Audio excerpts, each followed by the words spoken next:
Hello শিক্ষার্থী বন্ধুরা, আজকে তোমাদের সামনে আমি হাজির হয়েছি একটা নতুন কিছু দেখাতে। খেয়াল করে দেখবা, আমি কিন্তু পিছনে কোনো স্লাইড ওপেন করে রাখি নাই, আলাদা নতুন কিছু একটা রাখছি। তো আজকে কি দেখাতে যাচ্ছি একটু পরেই দেখতে পাবা, কিন্তু তার আগে আমি বলে নিচ্ছি, এখন আমি যেটা দেখাবো এটা তোমাকে বাস্তব কিছু ধারণা দিতে সহায়তা করবে, স্পেশালি রসায়নের মধ্যে। এবং এটা শুধু রসায়ন না, তোমরা যদি চাও তোমরা ফিজিক্সে অ্যাপ্লাই করতে পারবা, কারণ ফিজিক্সের কিছু অ্যাপ্লিকেশন এর মধ্যে আছে। তো দেখতেই পাচ্ছ, ফেট নামে একটা ওয়েবসাইট আছে, ইউনিভার্সিটি অফ কলোরাডো বোল্ডার। ওরা এটা সবার প্রথম লঞ্চ করে এবং এটা দিয়ে আমরা বেশ অনেক ধরনের ধারণা পাই।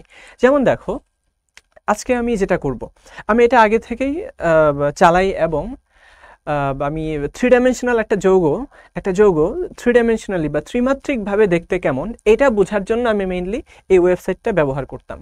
তো আমি ভাবলাম যে আমার দাদুদের সাথে শেয়ার করলে হয়তো এটা মন্দ হয় না, তো তোমরাও এটার সাথে পরিচিত হইলে এবং নতুন কিছু জানার জন্য এটা সহায়ক ভূমিকা পালন করলো তোমাদের। খেয়াল করো, এখানে কিন্তু অনেকগুলো অপশন আছে। খেয়াল করে দেখো, তোমরা জাস্ট কি করবা, গুগল ক্রোমে যে ফেট PHET লিখে সার্চ করবা, তাইলে এটা চলে আসবে এবং এখানে অনেকগুলো অপশন আসবে।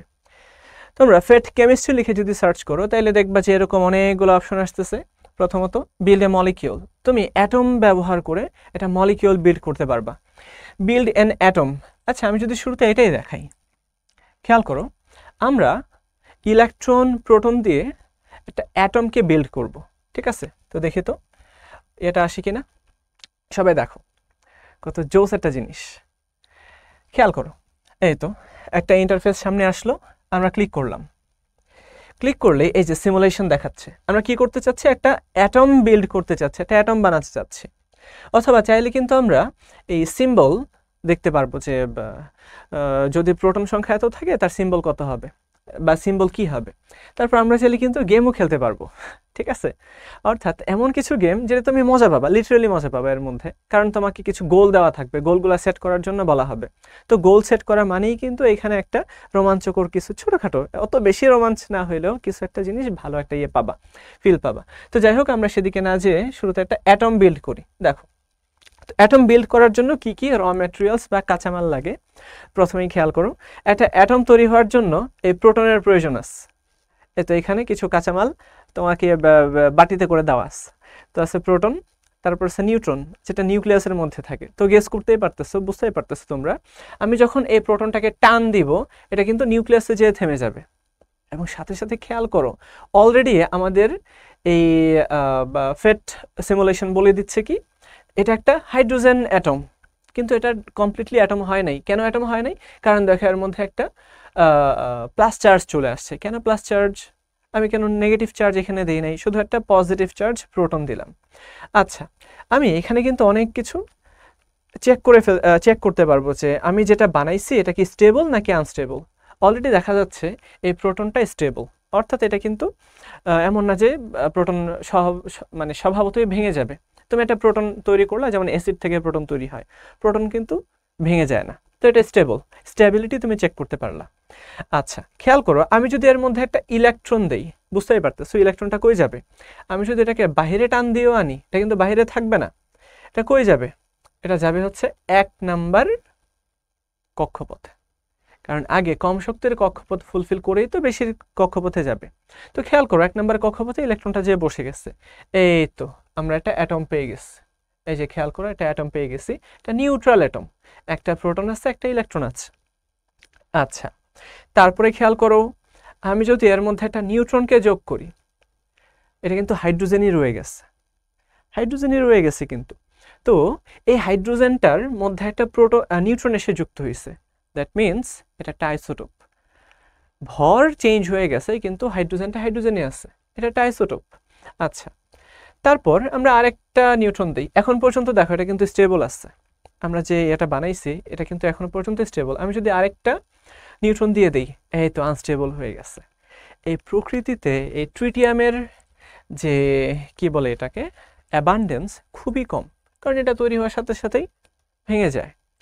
খেয়াল করো, এই এলিমেন্টের অবস্থান কোথায় এটা পর্যন্ত কিন্তু বলে দিচ্ছে। আমরা যখন ক্লাসগুলো নিচ্ছি, আমরা কিন্তু এরকম সিমুলেশন সহকারে আর অনেক কিছু তোমাদের সামনে উপস্থাপন করতেছি। তো আমি ভাবলাম একটা জিনিস একদম সবার সামনে আমরা উন্মুক্ত করে দিই। আচ্ছা, এবং কিভাবে আমরা এটাকে কাজে লাগাই এটা তোমাদেরকে দেখাচ্ছি। তারপর ধরো আমি এটাকে সরাই নিলাম, না আচ্ছা সরাই না নিয়ে এটাকে একটু স্টেবল বানাই। দেখো আনস্টেবল এই অ্যাটমটাকে আমরা স্টেবল বানাই। কেমনে স্টেবল বানাইতে পারবো খেয়াল করো, আরেকটা অ্যাটম দিয়ে দিই, আরেকটা প্রোটন দিয়ে দিই। প্রোটন দিলে এটা হয়ে গেছে হিলিয়াম। এই যে দেখো হিলিয়াম, হিলিয়ামের মধ্যে 2টা প্রোটন 2টা নিউট্রন থাকে, এটা স্বাভাবিক এবং এটা স্টেবল। আচ্ছা, আমি আরেকটা প্রোটন দিয়ে দেই, এই তো দেখো লিথিয়াম হয়ে গেছে, কিন্তু এটা আনস্টেবল। 3টা প্রোটনের এগেনস্টে 2টা নিউট্রন থাকে না, নর্মালি সমান বা তার বেশি থাকে। তো আমি দিয়ে দিলাম, স্টেবল হয়ে গেছে। আমি যদি আরেকটা নিউট্রনকে দিই তাও কিন্তু স্টেবল, এটাই কিন্তু ন্যাচারালি অবস্থান করে এই লিথিয়ামটা। আচ্ছা, তো এর মধ্যে অনেকগুলো চার্জ চলে আসছে। যদি বলা হয় যে নিট চার্জ কত, তোমাকে দেখাই দিচ্ছে। দেখো এখানে 3টা আছে প্রোটন, বাট ইলেকট্রন আছে একটা, তাই না? তো এই জন্য প্লাস মাইনাস করে +2 থাকে। যদি তুমি এখানে ক্লিক করো মাস নাম্বার কত এটাও বের করতে পারবা। আচ্ছা, এরকম অনেকগুলো সিমুলেশন আছে যেটা আমরা দেখব। আরেকটা বিষয় দেখিয়ে আজকের এটা আমি শেষ করব, সেটা হচ্ছে খেয়াল করো, আমি ব্যাকে গেলাম, ব্যাকে যেয়ে কিছু কম্পাউন্ড বা যৌগের গঠন তোমাদেরকে দেখাবো, ঠিক আছে? তো তার জন্য কি করতে হবে, তার জন্য যেতে হবে একটু নিচে। নিচে যে এই তো মলিকিউলার শেপ, মলিকিউল বা অণু, এই অণুর গঠন নিয়ে আমরা একটু আলোচনা করি। দেখো ক্লিক করলাম এখানে, দেখি আসি কিনা। হ্যাঁ, এই যে চলে আসে। তোমরা নিজেরা অনেক কিছু এক্সপ্লোর করবা, যেহেতু তোমরা স্ক্রিনের সামনে অনেক বেশি সময় থাকো। তো এমন কিছু জিনিস দেখো যেটা তোমাদের একই সাথে ভালোও লাগবে, আবার কিছু শিখতেও পারবা, ঠিক আছে? আমি শুধু কেমিস্ট্রি অংশটা দেখাচ্ছি, তোমরা চাইলে ম্যাথমেটিক্স, ফিজিক্স, অ্যাস্ট্রোনমি ওই অংশগুলোও কিন্তু ফেটে যেয়ে দেখতে পারবা। আচ্ছা, আর আমাদের যে ক্লাসগুলো হয় পেইড ক্লাসগুলো, এটা তোমরা সবাই জানো যারা উপস্থিত আছো, এর মধ্যে কিন্তু আমরা আমাদের শিখর নিজেদেরই অনেকগুলো অ্যানিমেশন আছে, ঠিক এরকম আমরা এই অ্যানিমেশনগুলো শো করি। তারপরে আরও যেগুলো রিসোর্স আছে সেই রিসোর্সগুলোও কিন্তু তোমাদের সামনে আমরা উপস্থাপন করি। তো দেখি তো এটা আসি কিনা, হয়তো বা ইন্টারনেটে কিছুটা প্রবলেম আছে, দেখি। ঠিক আছে, তো এর মধ্যে আমি আমার পরিচয়টা দিয়ে দিচ্ছি। আমার নাম হচ্ছে সাখাওয়াত হোসেন শোভন, তোমাদের শোভন ভাইয়া। আমি গত 5 বছর ধরে বিভিন্ন স্বনামধন্য শিক্ষা প্রতিষ্ঠানে পড়াচ্ছি। আর তোমরা উদ্ভাসের নাম জানো, সেখানে আমি গত 3-4 বছর ধরে পড়াচ্ছি। স্পেশালি যারা মোহাম্মদপুর সায়েন্স ল্যাব এবং বকশীবাজার ওই সাইডে আছো, তোমরা বা তোমাদের বড় ভাইয়েরা বা বড় আপুরা, তাদের জিজ্ঞেস করলে মেবি জানতে পারো, সেখানে আমি প্রায় সবগুলো একাডেমিক ব্যাচ পড়াইছি অনেক দিন ধরেই। এবং এই যে বিশাল অভিজ্ঞতা, ওটাকে হয়তো বা না আমি নিজে বিশাল বলাটা আমার কাছেই কেমন লাগবে, তোমরা নিজেরাই এটাকে করবা ক্লাসে যখন তোমরা আসবা। তো এই অভিজ্ঞতাগুলো শেয়ার করার জন্যই কিন্তু শিখো তোমাদের সামনে আমাকে এনেছে, ঠিক আছে? তো তোমরা সবাই এই দুরন্ত গ্রুপে আছো, এবং আমাদের সামনে যে কোর্সগুলো লঞ্চ হচ্ছে সেই কোর্সে যখন চলে আসবে তোমরা আসলে শিখর প্রকৃত সৌন্দর্যটা বুঝতে পারবা, ঠিক আছে? আচ্ছা, তো চলে আসছে, খেয়াল করো। আমরা কিছু শুরুতে মডেল নেই, জাস্ট মডেলটা কেমন, যৌগের মডেল, সেটা আমরা দেখব। খেয়াল করো, আমরা একদম শূন্য থেকে শুরু করি। একটা সেন্ট্রাল অ্যাটম, এই সেন্ট্রাল অ্যাটমের মধ্যে আমরা আরও কিছু অ্যাটম যুক্ত করব। যেমন ধরো আমি একটা একযোজী পরমাণু যুক্ত করলাম, একযোজী পরমাণু একটা যুক্ত করলাম। আমি যদি আরেকটা যুক্ত করি, তাহলে খেয়াল করো তো এটা কেমন হয়েছে। এটা কিন্তু একটা সরল রৈখিক যৌগ হয়ে গেছে। এবং আমি যদি এটাকে চেঞ্জ করি, খেয়াল করো, আমি যদি এটাকে একটু নাড়াচাড়া করি, সেই ক্ষেত্রে আবার কিন্তু এটা সরল রৈখিক হয়ে যায়। তোমরা কেউ কি গেস করতে পারবা, কেউ কি অনুমান করতে পারবা যে কেন এটা বারবার সরল রৈখিক হয়ে যাচ্ছে? আচ্ছা, আশা করি তোমরা সবাই সঠিক গেসটাই করছো। ইলেকট্রন জিওমেট্রি, মলিকিউলার জিওমেট্রি, আমরা চাইলে বন্ড অ্যাঙ্গেলটাও দেখাই দিতে পারি। খেয়াল করো, এটার কিন্তু বন্ড অ্যাঙ্গেল 180 ডিগ্রি, অর্থাৎ ঠিক বিপরীত দিকে আছে, 180 ডিগ্রি হয়ে যাবে। আচ্ছা, কেন 180 ডিগ্রি হয়ে যায় এটা নিয়ে আমি তোমাদেরকে ছোট্ট একটা ধারণা দিয়ে দিচ্ছি। খেয়াল করে দেখো, আমরা জানি এটা যদি সেন্ট্রাল অ্যাটম, আমরা কাকে ধরে নিব, ধরে নিচ্ছি যে এটা একটা carbon, just say for example. না, কার্বনের তো হাত 2টা হয় না, কয়টা হয় কার্বনের হাত? অনেকগুলো হয়। আচ্ছা, তো কার্বন না ধরে এটাকে আমরা ধরি বেরিলিয়াম। বেরিলিয়ামের যোজনী 2। আমি এর সাথে একটা ক্লোরিনকে যুক্ত করে দেই, এর সাথে আরেকটা ক্লোরিনকে যুক্ত করে দেই।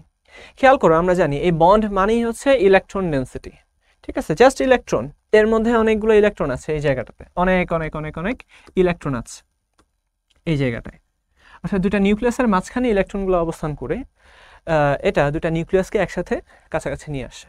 এবং এই ফেটের মধ্যে তোমরা আরেকটা সিমুলেশন দেখতে পাবা, ভ্যান ডার ওয়ালস ফোর্স। ওইখানে দেখতে পাবা যে কতটুকু দূরত্বে গেলে তাদের ফোর্স সর্বোচ্চ হয় এবং এনার্জি সর্বনিম্ন হয়, অর্থাৎ স্টেবল হয়। আচ্ছা, তো এটাতে আমরা আপাতত এই অ্যান্সারটা দিচ্ছি কেন এটা সরলরৈখিক অবস্থায় থাকে। তো যেহেতু এরা ইলেকট্রন, সমধর্মী চার্জ, পরস্পরকে কি করবে, বিকর্ষণ করবে। আর বিকর্ষণ যদি করে, খেয়াল করো, দুইটা ইলেকট্রন ক্লাউড আছে এই জায়গায়, ক্লাউডগুলো যদি বিকর্ষণ করে এরা সর্বোচ্চ দূরত্বে অবস্থান করবে। আর সর্বোচ্চ দূরত্ব মানেই 180 ডিগ্রি অবস্থান। তুমি যে কোনো অ্যাঙ্গেলে ঘুরায় ফেলো, দেখা যাবে এরা কিছুটা কাছাকাছি চলে আসবে। তো আস্তে আস্তে কি করবে, এরা সর্বোচ্চ দূরত্বেই অবস্থান করবে। আচ্ছা, ঠিক আছে, তাহলে আমরা খেয়াল করি আবার আগের মতো একটু ঘোরানোর চেষ্টা করি, আবার 180 ডিগ্রি হয়ে যাবে। ওকে, এখন আমি যদি দুইটার পরিবর্তে তিনটাকে দেই, খেয়াল করো, আমি যদি তিনটা অ্যাটমকে একযোজি পরমাণুকে যুক্ত করে দেই, সেই ক্ষেত্রে অ্যাঙ্গেল কত হয়ে যাচ্ছে, বুঝতে পারতেছো? এই ক্ষেত্রে সর্বোচ্চ দূরত্বে অবস্থান করার জন্য তোমরা 360 ডিগ্রিকে 3 দ্বারা ভাগ করে দিবে, 120 ডিগ্রি। দেখো কত সুন্দর। আমি যদি আরেকটা অ্যাড করি, এটা কিন্তু এবার একটা 3 ডাইমেনশনাল মলিকিউল হয়ে গেছে। এই যে খেয়াল করো, একটা 3 ডাইমেনশনাল মলিকিউল, চারটা বন্ডিং হয়ে গেছে, ঠিক এরকম আর কি, একটা ট্রাইপডের মতো। তোমরা জাস্ট চিন্তা করো, নিচে হচ্ছে 3টা ট্রাইপড, 3টা পা, আর উপরে হচ্ছে সেই মাথাটা। এইরকম একটা মলিকিউল যদি তুমি 4টা বন্ধন তৈরি করো, এবং প্রত্যেক ক্ষেত্রে খেয়াল করছো কি 109 ডিগ্রি করে কিন্তু অ্যাঙ্গেলটা হয়, 3 ডাইমেনশনাল স্টে রেডিয়ান অ্যাঙ্গেল, ঠিক আছে। তো 3 ডাইমেনশনাল অ্যাঙ্গেল হচ্ছে এটা। তো ঠিক এইভাবে আমি বন্ড কমিয়ে দেই, এটা বন্ড কমিয়ে দেই। আমি যদি এটা কমিয়ে দিয়ে তোমার দ্বিবন্ধন অ্যাড করতে চাই, এই তো দ্বিবন্ধন। তোমরা কেউ কি গেস করতে পারবা যে দ্বিবন্ধন বিশিষ্ট একটা দ্বিবন্ধন আর দুইটা একক বন্ধন বিশিষ্ট যৌগ কোনটা হতে পারে? আমি বলে দিচ্ছি, খেয়াল করো যে এক্ষেত্রে যেহেতু সেন্ট্রাল অ্যাটমের ভ্যালেন্সি বা যোজনী 4, যেহেতু যোজনী 4 দেখা যাচ্ছে, তো 4 যোজনী বিশিষ্ট মৌলের নাম বলো দেখি। সেটা হতে পারে কার্বন, হতে পারে সালফার। তো আমি কার্বনকেই নিলাম, এই দেখো কার্বন, এর সাথে দ্বিবন্ধনে যুক্ত আছে একটা অ্যাটম, যার যোজনী 2, এই তো অক্সিজেন। আর একক বন্ধনে যুক্ত আছে আরো 2টা অ্যাটম, হতে পারে এই যৌগটা। এই যৌগটার নাম কি? যৌগটার নাম কার্বনিল ক্লোরাইড। এটা সমতলীয় যৌগ, খেয়াল করতে পারছো? এবং প্রত্যেকের বন্ধন কোণ কত? 120 ডিগ্রি। অর্থাৎ তুমি এই যৌগগুলাকে ভিজুয়ালাইজ করতে পারতেছো। খেয়াল করো কতটা সুন্দর, এটা ফিল করার জিনিস। কিন্তু রসায়ন জাস্ট মুখস্থ করে তুমি বসে থাকবা, আর দেখবা যে এই মুখস্থের বাইরে একটা নিয়ম চলে আসলো, হতাশ হয়ে গেল, আয় হায় এত ব্যতিক্রম কেন। এইভাবে কিন্তু রসায়ন পড়া হবে না, ঠিক আছে? রসায়ন পড়তে হলে বুঝতে হবে, ফিল করতে হবে জিনিসটাকে। আচ্ছা, অনেক সময় ইনভেস্ট করতে হবে। আচ্ছা, এরকম আরো হতে পারে। খেয়াল করো, কার্বনের নিচে আছে সালফার, এই তো SOCl2, থায়োনিল ক্লোরাইড। অনেক ধরনের যৌগ আছে। আচ্ছা, তাহলে আমরা আরো কয়েকটা দেখি। আমরা ধরো যে একক বন্ধনগুলোকে সরাই দিলাম, এই তো দিলাম সরিয়ে, আরেকটা দ্বিবন্ধন অ্যাড করলাম, একদম আগের মতোই সরল রৈখিক হয়ে গেছে।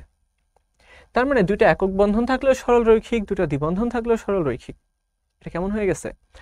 আচ্ছা, আমি যদি এর মধ্যে একটা লোন পেয়ার অ্যাড করে দিই, তাহলে কেমন হয়ে যাচ্ছে?